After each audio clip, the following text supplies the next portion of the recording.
بسم الله الرحمن الرحيم، والصلاة والسلام على أشرف خلق الله محمد بن عبد الله وعلى آله الطيبين الطاهرين. السلام عليكم أصدقائي، يا رب إن شاء الله تكونون بألف خير وصحة وسلامة. أصدقائي، قبل لا نبدأ حلقتنا سؤال وإيضاح، نحب أن نشوف هذا الفيديو ونرجع نكمل كلامنا. هذه طبعا إجابة مدير عام المحاربين الفريق إبراهيم الساعدي. اللجنة الخاصة بالأسرى، أين وصل العمل بهذه اللجنة؟ الإجابة: لحد الآن قيد الدراسة والمناقشة، ولدينا أيضا متابعة مع اللجنة إن شاء الله لإعلامكم بالمستجدات ضمن عملها. مثل ما شفتوا أصدقائي، هنا الإعلامية كفاح حسن في برنامج نقطة نظام تجيب على لسان مدير دائرة المحاربين بالأمر اللي يخص أخواننا الأسرى، يقول إنه لحد الآن لجان ما انتهت عملها. فما أدري، عجيب يعني واحد هو ما يقدر يتحكى أو يتنبأ، بس أعتقد إنه قضية اللجان طالت، لأن 33 سنة مدة جدا طويلة يعني، ومن بدأوا خلينا نقول المطالبة الفعلية للأسرى تقريبا بالخمس سنوات، فأعتقد أنها مدة طويلة. وبهاي الفترة عدة حكومات متعاقبة اجت حكومة العراق، ف يعني لو كانت كل حكومة وضعت نقطة لا خلص الأمر. لكن أنا البارحة الحقيقة استغربت من القرار صادر، أعلن السيد أحمد خلف رئيس هيئة الحماية الاجتماعية، حيث يقول السيد أحمد خلف رئيس هيئة الحماية الاجتماعية في وزارة العمل، مثل ما تشوفون الخبر، يقول ولفت إلى أنه تم استرداد 21 مليار دينار من المتجاوزين على الرعاية الاجتماعية، وضبطنا 1200 منتسب بالدفاع يتقاضون رواتب رعاية اجتماعية، منهم برتب رفيعة. يعني حقيقة شيء ما يشبه شيء، مثل ما يقولون، يعني بشرفك 1200 منتسب لوزارة الدفاع، من ضمنهم ضباط برتب، طبعا هم كلهم ضباط لكن من ضمنهم رتب رفيعة، يعني رتب عالية في الجيش العراقي. ونحن نعرف أنه الجندي العراقي راتبه زين، يعني مقارنة بموظفي الدولة الآخرين، يعني راتبه كل زين. فكيف الضباط اللي برتب رفيعة؟ يعني الرتب الرفيعة قادات فرق، أمراء ألوية، أفواج، يعني ناس رتبها مرموقة ورواتب عالية. زين، انتوا 1200 دول اللي انضبطوا، دول اللي كشفتهم وزارة العمل. طيب اللي ما منضبطين ايش قد؟ انتم هسه ظلت عليكم ضاقة الدنيا بيكم على الفقير هذا؟ يعني هذا الفقير اللي ياخذ 100,000 لحقتوه حتى على هاي، شو تسوون بيها؟ ما انتم عندكم اموال ما شاء الله. مثل ما قال السيد أحمد خلف وختم بالقول إن الشمول بالرعاية الاجتماعية سيكون حسب خط الفقر. طيب وين خط الفقر بالنسبة لهؤلاء؟ يعني أريد أفهم، اللي سجلوهم واللي زوروا هاي الأوراق واللي يعني إيش كتبت أنت يا سيادة السيد الضابط؟ يعني أنت بس أريد أفتهم إيش قالت لك نفسك وشون سجلت؟ يعني ما عندك بيت مثلا؟ عندك بيوت. ما عندك سيارة؟ عندك سيارات. ما عندك راتب؟ راتبك مثل ما نقول يكسر الخشم، راتب قوي ورصين وش تريد تامر وتنطي؟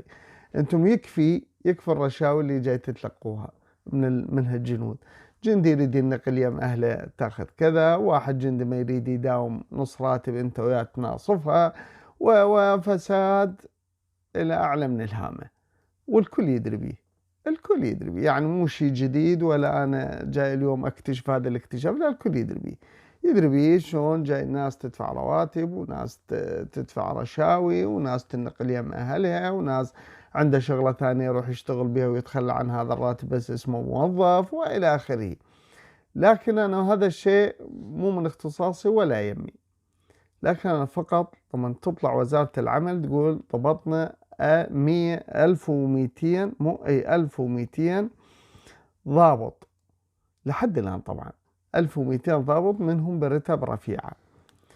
أنا بس أريد أفهم، يعني وزارة العمل هي أساسا وضعت للطبقات الهشة، الناس الفقراء، الناس المحتاجة، المرضى، الأرامل، الأيتام إلى آخره، والقائمة تطول طبعا. كل اللي يعطونا 100 120 150 دروح 200، مو اللي ما تكفي لها يعني يومين 3 بالنسبة لكم، والله ما تكفي لكم يوم واحد هم. على كل، بس شو يسوي الفقير؟ يقول مدرجك على قد غطاك، نقول الحمد لله والشكر انه يوصل هذا المبلغ احسن مما لا يصل. يعني مثل ما يقول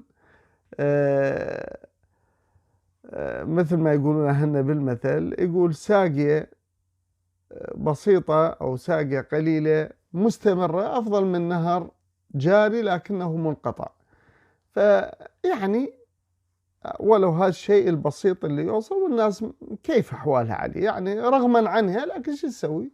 هذا اللي جرى، تحمد الله والشكر على كل حال.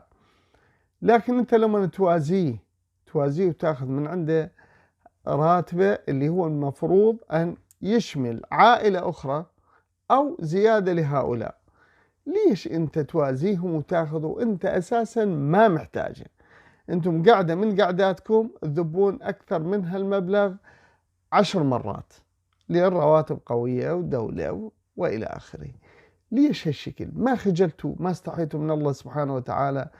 ضمير من داخل ما عندكم على هالناس هاي الفقرة؟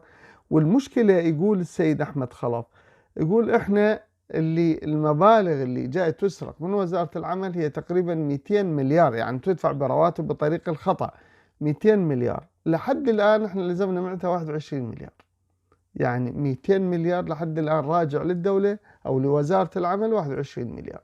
الباقي يمتى يرجع؟ ما ظن يرجع. ليش؟ لأن الدروس كبيرة.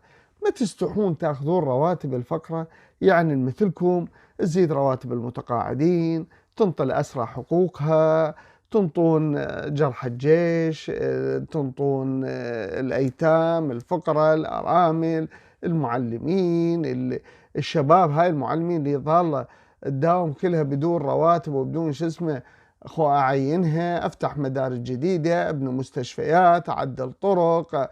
هاي الخدمات اللي البلد محتاجها، الناس اللي محتاجتها، مناهج جديده اجيبها للطلبه مو مناهج قديمه، عدل تغذية، أنطي المدارس، رواتب أساعد الطلبة اللي حالتها تعبانة في الجامعات، في الكليات، في الإعداديات. هاي اللي إحنا كهرباء، اللي نحن الآن نون من الكهرباء بالصيف إذا إجت إيران قطعة الغاز، إيران قللت الغاز، إيران تطالب ديونها، إيران وهكذا. وإحنا بلد نفس، ليش ما نطلع إحنا الغاز اللي عندنا مكان ما نحتاج إيران وغير إيران؟ العفو، الجفاف اللي الآن جاء نعاني من دجلة والفرات بسبب سدود الأنهار من تركيا وإيران، بناء سدود، الاستفادة من الأمطار اللي تنزل لأرض العراق بهيئة سدود وكذا، وأخليها بالشتاء تعالج الصيف. تفهموني شنو اللي سويتوه؟ انتم بس أريد أفتهم شنو اللي سويتوه. إذا أنت ضابط إنسان مسؤول برتب وقائد وتقود وكذا وطبعا تحتك رجال يابو رجال تحت أمرك، أنت فاك عينك على 100,000 للفقير، للأرملة، لليتيم، وكما خجلتوا قسما بالله خجل. يعني أنت تشبعون إذا هاي المليارات كلها اللي تصب عليكم وأنتم ما شبعانين؟ يعني أنت تشبعون؟ بس أريد أفتهم، أنا بس أريد أفتهم. الله سبحانه وتعالى أرض العراق تطرح خيرها وبركتها وثرواتها، لكن مع الأسف ما توزع بتوزيع عادل على كل أبناء الشعب، وإنما على فئة دون أخرى. مثل ما حكينا في الفيديو السابق، 5% ما يعادل 2 مليون و38 مليون كاتلهم الجوع. يعني بس أريد أفتهم، أنا لما أجي اليوم أقدم برتبة ضابط وأنا ضابط والله أقدم على الرعاية، والله لكون مسؤول اللجنة الفلانية صديقي قرايبي محتاج يمي شغلة، حتى نقول شغلة مكان شغلة، قل أدرج اسمي. شو تسوي تدرج اسمك؟ يعني 100,000 شو تسوي لك؟ بنشر تاير سيارتك هم أنت ما تدفع، الدولة تدفع لك بس اللي دفتيهم. بالمطعم لا والله الجندي اللي وياك هو يدفع لك أكلك وأنت قاعد ساكت، ما راح تدفع أكل بس اللي دفتين. يعني أنت والله العظيم رواتبكم تجي تخزن مكان تقضونها على الملاهي وعلى السكر والعربدة، غيرها ما تفتهمون شيء، مو وذهب نسوانكم. أدري يعني أنت ما فكرت من طلعت في يوم سيارتك أنت اللي تاخذ هذا الراتب وشفت دول المساكين اللي واقفين بالتقاطعات، المدارس الطلاب اللي هدومها مشققة وتعبانة، الشوارع، هذا اللي مبسط له بكلينكس وهذا مبسط له ببطل ماي وهذا مبسط له بعلش. ما مريت عليهم في يوم وقلت أنا ما أخاف الله سبحانه وتعالى، أنا جاي أخذ هاي أموال الناس ليش؟ مو هاي أموال الناس بالباطل، وين تروح؟ وين تروح من الله عنده؟ أنت فلتت من عبد الله ما نقدر نسوي لك شيء، لكن أنت تفلت من رب العالمين باكر، ما خجلتوا؟ ذول أخوانكم الأسرى صاروا 5 سنوات، 5 سنوات أنتم يا وزارة الدفاع، 5 سنوات بالشوارع بالمطر بالحار بالتراب بالإهانة، فلوس ماكو، كراوي، مرض لأن كبروا بالعمر، 3/4 مرض. يعني أنتم هذول مو منتسبين تابعين إلا إلكم، لو بس تاخذون رواتب رعاية وتاركينها المساكين. لو يعني قرارات صدرت 262 مرة طلعوا ل 333 مرة تجيبوها هيك. عمي ما هذول تديرون بالكم عليهم اعطوهم حقهم، مثل ما جاي انتم تبوقون عليكم بالعافية شوية من البوقة مالتكم اعطوهم ربع البوقة، هم راضية الناس، بس التفتوا عليهم حتى سالفتهم سويتوها خرجت عن الطريق. يعني والله ماكو مطالبات 5 سنوات بكل دول العالم، الناس تطلع شهر شهرين. ايش معنى غير قرارات صدرت بين ليلة ويوم؟ ايش معنى مثلا منطيتوا فلوس للمصريين فتحتوا لهم حتى بنك الرافدين فتح فرع في القاهرة، ليش؟ حتى الاخوان ما يتعبون من هناك يجون يطالبون برواتب متقاعدة، لا بصفة يروح للقاهرة يستلم راتبه وينتهي. طيب ايش معنى هاي جرة قلم؟ ايش معنى الهنداوي يوم اللي ردت تنطي لجماعة رفحة بجرة قلم صدرتوا لهم؟ ايش معنى ذولا؟ ايش معنى عندك أسرى بإيران لحد الآن ما حد ناشد عليهم ولا حد يعرفهم، ولا هم هيج ولا هم هيج، لا هم محسوبين ولا الأسرى القدام ولا هم محسوبين ولا الأسرى الجدد. المتقاعدين اللي رواتبهم نهائيا ما تفيد واحد، ليش؟ هو راتبه يا الراتب قد راتبه مرتين بس للطبيب، قد راتبه مرتين بس للطبيب، وناشدوكم حجوا بالتلفزيون بالفضائيات باللقاءات بالصحافة بالفيسبوك على اليوتيوب، ما ظل مكان ما شكوا حالهم سويتوا لهم. عمي شوفوا، بالنسبة للأسرى وبالنسبة للمتقاعدين وبالنسبة للأرامل والأيتام، هاي ناس كبار بالعمر، ناس كبار بالعمر، مو مثل الشباب. هسه أنا ذاك اليوم وصلنا سؤال قال إيش معنى ذيك مرة المظاهرات الشبابية اللي ضربت وكذا وتغير كل شيء. نعم صار هذا الكلام صحيح، لكن أنت تتعامل مع شباب، طاقة شبابية على استطاعتها أن تتحمل الجو الحر البرد الجوع يعني شاب الله يعطيهم الصحة في بداية عمرهم. وانت ما تجيبه لعمره عبر 60 65 70 سنة، هذا اللي يقدر يتحمل برد ليل ولا يقدر يتحمل حر الشمس الظهر. رجال كبير بالعمر 3/4 تلقى عنده ضغط وعنده قلب وعنده الله يعطيهم ان شاء الله الصحة والعافية. فانت ما تقارن ذولا بذولا، المفروض ذولا شيبة، المفروض انتم راسا تنزلون من كراسيكم العالية، تنزلونهم تسمعونهم وتحلون القضية. راحت لجنة اجت لجنة، قعدت لجنة مشت لجنة، قررت لجنة طبت لجنة، لوين؟ يعني مثلا إذا أنتم عندكم اللجان سهلة، فالناس هاي الأعمار بيد الله سبحانه وتعالى، ما نعرف احنا في أي لحظة الله سبحانه وتعالى يجي أمر الله. وطبعا على الرأس أمر الله، الحمد لله والشكر رب العالمين. شو تسوي بهيج حالة؟ ما طلعتوها يعني الشباب تحسبوا لهم 100 حساب. طيب ما عنده شباب، دول 3/4 لا متحزبين ولا عندهم أحزاب، لو كانوا من ضمن الأحزاب لظهرت أحزابهم وطالبت لهم بالبرلمان.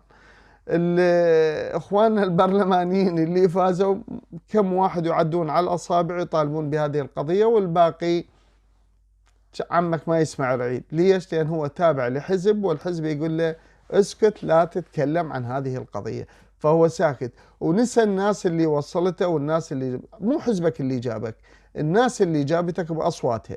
حزبك ما جابك، حزبك رشحك، بس الناس هي اللي جابتك. لكن انت تشتغل لحزبك وتنسى الناس اللي جابتك. سبحان الله، ما اعرف شلون يعني انها لقسمة ضيزة.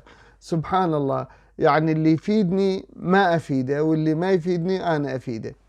ما اعرف، الدنيا مقلوبة بالمقلوب، ما جاء. احنا من يقول من هوان الزمان على العراق انه حتى حركة طالبان في افغانستان اقرت موازنتها بعد شهرين من بداية السنة الفارسية، والعراق الان احنا بشهر السادس، قضت نص سنة كاملة واحنا بعدنا ما قارين الموازنة. يمتى تطلع الموازنة ويمتى تصدر القرارات العلم عند الله. نتمنى من السيد الفريق إبراهيم الساعدي مدير المحاربين، مدير دائرة المحاربين، أن يستعجلوا بالقضية على هالناس، ملت وتعبت. على كل أصدقائي ما أريد أطيل، أنتظر تعليقاتكم، والسلام عليكم ورحمة الله وبركاته.